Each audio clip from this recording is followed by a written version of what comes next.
ഇത് കണ്ടിട്ട് നിങ്ങൾ പറയൂ ലാഭമാണോ നഷ്ടമാണോ, അതോ നിങ്ങളുടെ നാട്ടിൽ ഇതേപോലെ ചെയ്യാൻ പറ്റുമോ? നിങ്ങളിപ്പോൾ ഈ കാണുന്ന ഒരു വീട് പെർ സ്ക്വയർ ഫീറ്റ് 1000 രൂപയ്ക്കാണ് നമ്മൾ സ്ട്രക്ചർ ഈ ഒരു രീതിയിൽ ഫിനിഷ് ചെയ്ത് കൊടുത്തത്. നിങ്ങൾ ആരെങ്കിലും വിശ്വസിക്കുമത് പറഞ്ഞാൽ? അതായത് ഈ പ്ലോട്ടിൽ 2 വീടാണ് ഉണ്ടായിരുന്നത്. ഏട്ടൻ്റെയും അനിയൻ്റെയും വീടായിരുന്നു. അതിൽ ഈ ഒരു വീട് നമ്മൾ കോൺക്രീറ്റിൽ നിർമ്മിച്ചതും തൊട്ടപ്പുറത്ത് കാണുന്ന ആ ഒരു വീട് നോർമൽ രീതിയിൽ നിർമ്മിച്ചതുമാണ്. ഈ വീട്ടിൽ ഇലക്ട്രിക്കൽ വയറിങ്ങും പ്ലംബിങ്ങും ഉണ്ടായിരുന്നില്ല കേട്ടോ. അതേപോലെ തന്നെ ഇപ്പോൾ ഈ വീടിൻ്റെ ടൈൽസ് വർക്ക് ക്ലയൻറ്റ് സ്റ്റാർട്ട് ചെയ്തിട്ടുണ്ട്.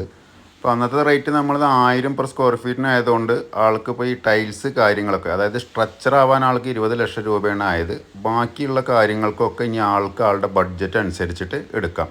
അത്യാവശ്യം നല്ല അടിപൊളി ഒരു ടൈലാണ് എടുത്തിരിക്കുന്നത്. 4x2 എല്ലാം ഒരേ കളറിലുള്ള ടൈൽസാണ് ഇപ്പോൾ ഇതിന് എടുത്തിട്ടുള്ളത്. ഇതിൻ്റെ അപ്പുറത്തുള്ള വീട് ഇപ്പോൾ ഏകദേശം ഇതേ ഒരു സ്റ്റേജിലാണ് കിടക്കുന്നത്. ടൈൽസിൻ്റെ വർക്കെല്ലാം കഴിഞ്ഞ് കിടക്കുകയാണ്. ഇനിയിപ്പോൾ നമ്മൾ നോക്കാൻ പോണത് എങ്ങനെയാണ് ഇപ്പോൾ ഈ ക്ലയൻറ്റ് നമ്മൾക്ക് ഈ പ്ലോട്ട് തന്നെന്നുള്ളതാണ്. ഇപ്പോൾ നിങ്ങൾ ഈ കാണുന്ന ഒരു രീതിയിലാണ് നമ്മൾക്ക് ഈ ഒരു വീടിൽ വെക്കാനുള്ള ഒരു ബേസ്മെൻറ്റ് ഇവരിട്ട് തന്നിരുന്നത്. അതായത് കരിങ്കല്ലിലാണ് ബേസ്മെൻറ്റ് ഇട്ടിരുന്നത്.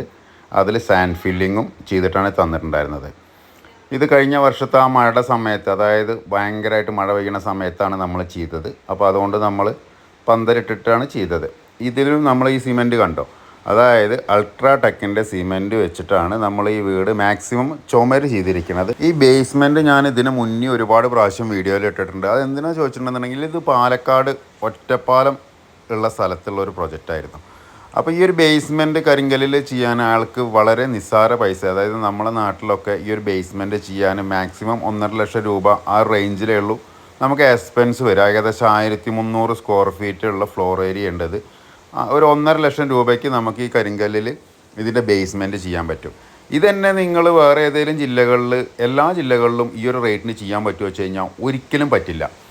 പിന്നെ എങ്ങനെയാണ് ഈ ആൾക്കാർ ഈ ബേസ്മെൻറ്റിൻ്റെ പൈസ എന്താ നിങ്ങൾ കൂട്ടി പറയാത്തതെന്ന് ചോദിക്കുന്ന ചോദ്യത്തിൻ്റെ ഉത്തരം എനിക്കിതുവരെ മനസ്സിലായിട്ടില്ല. നിങ്ങൾ ഈ പുതിയ വീട് വെക്കാൻ പോകുന്ന ആൾക്കാർ, അതായത് ഒരു 10 ലക്ഷം 20 ലക്ഷത്തിൻ്റെ ഒരു നല്ലൊരു ഇൻറ്റീരിയറുള്ള വീട് കണ്ടിട്ട് ഇത് കേരളത്തിൽ എവിടെയും വെക്കാമെന്ന് പറയണത് മാത്രം കാണാണ്ട് നല്ല നല്ല എൻജിനീയേഴ്സും നല്ല നല്ല കോൺട്രാക്ടേഴ്സും നല്ല വീഡിയോസ് ഇടാറുണ്ട്. അതായത് ബേസ്മെൻറ്റിന് ഓരോ സ്ഥലങ്ങളിൽ എത്ര പ്രൈസ് വരുന്നത്, അതായത് കല്ലിൽ ചെയ്യുമ്പോൾ എത്ര വരും, പ്ലിന്തിൽ ചെയ്യുമ്പോൾ എത്ര വരും, കോൺക്രീറ്റിൻ്റെ പില്ലേഴ്സ് ഇട്ടിട്ട് ചെയ്യുമ്പോൾ എത്ര വരും എന്നൊക്കെ ഒരുപാട് ആൾക്കാർ വീഡിയോസ് ഇടാറുണ്ട്. നിങ്ങൾ അതൊക്കെ ഒന്ന് ശ്രദ്ധിക്കൂ. അല്ലാണ്ട് നിങ്ങൾ ഒരു നല്ലൊരു ഇൻറ്റീരിയറിൽ ചെയ്തൊരു വീട് കാണിച്ചിട്ട് ഇത് കേരളത്തിൽ എവിടെയും ചെയ്യാമെന്ന് പറഞ്ഞു കഴിഞ്ഞാൽ അത് ആ പറയണ ആൾ വെറുതെ നിങ്ങളൊരു ഫസ്റ്റ് കോണ്ടാക്റ്റ് കിട്ടാൻ വേണ്ടിയിട്ട് മാത്രമാണ്. കാരണം ഒരിക്കലും അവരെയും കൊണ്ട് ചെയ്യാൻ സാധിക്കില്ല. പിന്നെ അവരോട് അടുക്കണ സമയത്തായിരിക്കും നിങ്ങളെ പ്ലോട്ട് വന്ന് നോക്കൽ. അപ്പോൾ നിങ്ങളെ പ്ലോട്ടിനനുസരിച്ചിട്ടുള്ള റേറ്റ് മാറും. നിങ്ങൾ അവിടുത്തെ വില വ്യത്യാസത്തിനനുസരിച്ചിട്ട് അവർ മൊത്തത്തിലുള്ള റേറ്റ് മാറും. പിന്നെ അടുത്തൊരു ഓപ്ഷൻ ഉള്ളത് എന്താ വെച്ചിട്ടുണ്ടെന്നുണ്ടെങ്കിൽ വർക്ക് ലേബറിന് കൊടുത്തിട്ട് ബാക്കിയുള്ള മെറ്റീരിയൽസ് എല്ലാം നമ്മൾ മേടിച്ച് കൊടുക്കുക എന്നുള്ളതാണ്. അങ്ങനെ കൊടുത്തു കഴിഞ്ഞിട്ടുണ്ടെങ്കിൽ തീർച്ചയായിട്ടും ആ വീട് നിർമ്മിക്കുന്ന ആൾക്ക് അത്യാവശ്യം ഒരു ബെനിഫിറ്റ് കിട്ടാൻ സാധ്യതയുണ്ട്. കാരണം എന്താ വെച്ചാൽ പിന്നെ പോലത്തെ ഒരു കോൺട്രാക്ടർമാർ വെറുതെ ഇതിൻ്റെ പിന്നാലെ നടക്കൊന്നുമില്ലല്ലോ. അതായത് ഇപ്പം നമ്മളിപ്പോൾ നടക്കുന്നത് എന്താണെന്നുള്ള ഈ വീഡിയോ കഴിയുമ്പോഴേക്കും ഞാൻ ഡീറ്റെയിൽ നിങ്ങൾക്ക് മനസ്സിലാവുമെന്ന് വിചാരിക്കണം. പക്ഷേ അങ്ങനെ കൊടുക്കുമ്പോൾ ഒരു വീട് പണീനെ കുറിച്ചിട്ട് A to Z, അതായത് നമുക്ക് പണിയിപ്പിക്കാനുള്ള ഒരു കോൺഫിഡൻസ് വേണം. എല്ലാത്തിനെയും കുറിച്ചിട്ട് കുറച്ച് അറിവും വേണം. എല്ലാം ഉണ്ടെന്നുണ്ടെങ്കിൽ നിങ്ങൾ ആ ചെയ്യിക്കണ പണി നിങ്ങളെ കൊണ്ട് ഒരിക്കലും ആ ഒരു പറഞ്ഞ ബഡ്ജറ്റിൽ തീർക്കാൻ പറ്റില്ല. അവർ പറയണത് കരാർ ഉറപ്പായിരിക്കും. അതായത് ലേബർ 375-നൊക്കെ ചിലപ്പോൾ അവർ പണിയെടുത്ത് തരും. അതിൽ പല രീതിയിൽ പൈസ നഷ്ടം സംഭവിക്കാൻ സാധ്യതയുണ്ട്. നേരെ മറിച്ച് വീട് പണീനെ കുറിച്ചിട്ട് ആധികാരികമായിട്ട് ഒരുവിധം കാര്യങ്ങളൊക്കെ അറിയുന്ന ആളാണെന്നുണ്ടെങ്കിൽ അയാളെ കൊണ്ട് ചെയ്യാനും സാധിക്കട്ടോ. അപ്പോൾ അയാൾക്ക് അതൊരു ലാഭമായിട്ടും വരും. പക്ഷേ നിങ്ങളെ ജോലി സമയം കളഞ്ഞ് ഈ ഒരു വർക്ക് നടക്കുന്ന ഫുൾ ടൈമിൽ നിങ്ങൾ അവിടെ ഒരു പ്രസൻസ് ഉണ്ടായിരിക്കേണ്ടി വരും. അതായത് അതുതന്നെയാണ് ഇപ്പോൾ ഒരു കോൺട്രാക്ടർക്കും കിട്ടാൻ പോണത്. അതായത് നിങ്ങളിപ്പോൾ ഒരു നോർമൽ ഒരു ഡ്യൂട്ടിക്ക് പോകുന്ന ഒരാളാണെന്നുണ്ടെങ്കിൽ നിങ്ങളെ ജോലി സമയമെല്ലാം ഒഴിവാക്കിയിട്ട് വേണ്ടിവരും വീടിൻ്റെ വർക്കുകൾ നോക്കാൻ. അങ്ങനെ നോക്കുമ്പോൾ നിങ്ങളെ ശമ്പളം വേറൊരാൾക്ക് കൊടുക്കണം. അത്ര തന്നെ ഉള്ളൂ അതിൽ നിങ്ങൾക്ക് കിട്ടാൻ പോണ ഒരു ലാഭം. ഇനി എനിക്കിതിൽ ലാഭമാണോ നഷ്ടമാണോ എന്നുള്ളത് ഈ വീഡിയോ കാണണേ, അതായത് ഇതിൽ കുറച്ച് അറിവുള്ള ആൾക്കാരുണ്ടാവുമല്ലോ, വീട് പണി ചെയ്തിട്ടുള്ള ആൾക്കാർ, അല്ലെങ്കിൽ വീട് പണി ഇപ്പോഴും ചെയ്തുകൊണ്ടിരിക്കുന്ന ആൾക്കാർ, അവരാണ് പറയേണ്ടത്. അതായത് ഇതിൽ ഈ പ്ലംബിങ് ക്ലൈൻ്റാണ് ചെയ്തത്, അതേപോലെ വയറിങ്ങും ക്ലൈൻ്റാണ് ചെയ്തത്. അത് ഞാൻ ആദ്യം പറഞ്ഞു. ബാക്കി ഇപ്പോൾ നിങ്ങൾ ഈ കാണുന്ന വീടിൻ്റെ, അതായത് ഫസ്റ്റ് നിങ്ങളൊരു കരിങ്കല്ലിൻ്റെ ഒരു ബേസ്മെൻറ്റ് കണ്ടില്ലേ, അതാണ് ഈ നമ്മൾക്ക് ക്ലൈൻറ്റ് തന്നത്. അതിൻ്റെ മുകളിലേക്ക് നിങ്ങളീ കണ്ട സ്ട്രക്ചർ പെർ സ്ക്വയർ ഫീറ്റിന് 1000 രൂപയ്ക്കാണ് നമ്മൾ ചെയ്തു കൊടുത്തത്. അതായത് ഈ കണ്ട ജനലുകൾ, ഈ ഇലക്ട്രിക്കലിൻ്റെ ബോക്സ്, അതേപോലെ തന്നെ ഇത് ഈ വീടിന് വരുന്ന കംപ്ലീറ്റ് ഇലക്ട്രിക്കൽ കോൺഡ്യൂട്ട്സ്, പിന്നെ ഔട്ട് സൈഡ് ഫുള്ളായിട്ട് normal plastering, inside complete gypsum putty. ഇത്രയും ഉൾപ്പെടുത്തിയില്ല, ഈ ഡോർ ഫ്രെയിമൊക്കെ അതിൽ ഉൾപ്പെടുന്നതാട്ടോ. ഇത്രയും ഉൾപ്പെടുത്തിയിട്ട് നമ്മൾ ചെയ്ത് കൊടുത്താണ് പെർ സ്ക്വയർ ഫീറ്റിന് 1000 രൂപ എന്നുള്ള നിരക്കിൽ. ഇപ്പോഴത്തെ ഈ ഒരു സ്റ്റേജിൽ ക്ലയൻറ്റ് ഇതിന് അഡീഷണൽ ആയിട്ട് ചെയ്തത് ഈ വീടിൻ്റെ ഈ ഒരു പ്ലംബിങ് ക്ലയൻറ്റ് ചെയ്താണ്. ഈ വീടിൻ്റെ വയറെല്ലാം വലിച്ചത് ക്ലയൻറ്റാണ്. അതേപോലെ ഇപ്പോൾ നടന്നുകൊണ്ടിരിക്കുന്ന ടൈൽസിൻ്റെ വർക്കും ചെയ്യണത് ക്ലയൻറ്റാണ്. ബാക്കി ഇപ്പോൾ നിങ്ങളീ കാണുന്ന ഫുൾ സ്ട്രക്ചർ നമ്മൾ ചെയ്ത് കൊടുത്തത് പെർ സ്ക്വയർ ഫീറ്റിന് 1000 രൂപയ്ക്കാണ്. ഇനി നിങ്ങൾ പറയൂ ഇത് ലാഭമാണോ നഷ്ടമാണോ എന്നുള്ളത്. അതായത് കോൺട്രാക്ടർ എന്നുള്ള രീതിയിൽ എനിക്ക് ഇത് ലാഭമില്ല എന്നുള്ളത് എനിക്ക് തീർച്ചയായിട്ടും അറിയാം. ഞാൻ പല വീഡിയോയിലും കണ്ടിട്ടുണ്ട്. നമ്മളെ മുൻകാലങ്ങളിൽ പരസ്യം എന്നുള്ള രീതിയിൽ വളരെ ലോ ബഡ്ജറ്റിലാണ് വീടുകൾ ചെയ്തുകൊണ്ടിരുന്നിരുന്നത്. ഇപ്പോൾ നമ്മളെ സ്ട്രക്ചറിൻ്റെ റേറ്റ് എന്ന് പറയുന്നത് 1300 രൂപയാണ് പെർ സ്ക്വയർ ഫീറ്റിന്. അതിൽ പ്ലാസ്റ്ററിങ് ഇല്ല, ജിപ്സം പുട്ടി വരില്ല. നേരെ മറിച്ച് ഈ ഇലക്ട്രിക്കൽ കംപ്ലീറ്റ് കേബിളിങ്ങും അതേപോലെ വീടിൻ്റെ ഉള്ളിൽ വരുന്ന എല്ലാ പ്ലംബിങ്ങും നമ്മളതിൽ ഉൾപ്പെടുത്തുകയും ചെയ്തിട്ടുണ്ട്.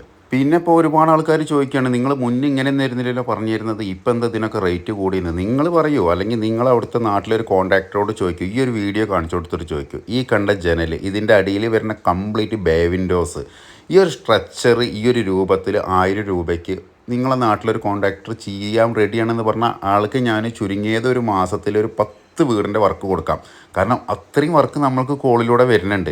നമുക്ക് ചെയ്യാൻ പറ്റാനായിട്ടാണ്. പിന്നെ ചില ആൾക്കാർ ഇതേപോലെ റേറ്റ് വ്യത്യാസം ഉണ്ടെന്ന് പറയുമ്പോൾ അവരെ വിചാരം ഇത് ഭയങ്കരമായിട്ട് ലാഭം എടുത്തിട്ടാണ് ഇപ്പോൾ ചെയ്തുകൊണ്ടിരിക്കുന്നതാണ്. അങ്ങനെയല്ലത്. മുൻകാലങ്ങളിൽ നമ്മൾ നഷ്ടം സഹിച്ച് ഇപ്പോൾ റേറ്റ് കൂട്ടി നമ്മളെ സാമ്പത്തിക ശേഷിക്ക് വലിയ കുഴപ്പമില്ലാത്ത രീതിയിൽ ആക്കിക്കൊണ്ട് വരികയാണ് നമ്മൾ ഈ പ്രോജക്റ്റ്. കാരണം ഈ വീടിൻ്റെ ഭിത്തികളെല്ലാം നിർമ്മിച്ചിരിക്കുന്നത് കോൺക്രീറ്റിലാണ്. അതായത് 4 ഇഞ്ച് തിക്നെസ്സുള്ള കോൺക്രീറ്റിൽ. നോർമലായിട്ട് ഞാൻ ആദ്യം പറയാറ് പോലെ തന്നെ ഒരു മെയിൻ സ്ലാബ് 4 ഇഞ്ചാണ് തിക്നെസ് ഉണ്ടായിരിക്കുക. അതേ തിക്നെസ്സിൽ നമ്മൾ ചുമര് കോൺക്രീറ്റ് ചെയ്യുമ്പോൾ അതിൻ്റേതായ എക്സ്പെൻസ് ഉണ്ടാവും എന്നുള്ളത് ഒരുവിധം ഈ വീട് പണി ചെയ്യാൻ അറിയുന്നവരും അല്ലെങ്കിൽ വീടിനെ കുറിച്ചിട്ട് അറിയുന്ന ആൾക്കാർക്ക് എല്ലാവർക്കും ക്ലിയർ ആയിട്ട് അറിയാവുന്ന ഒരു കാര്യമാണ്.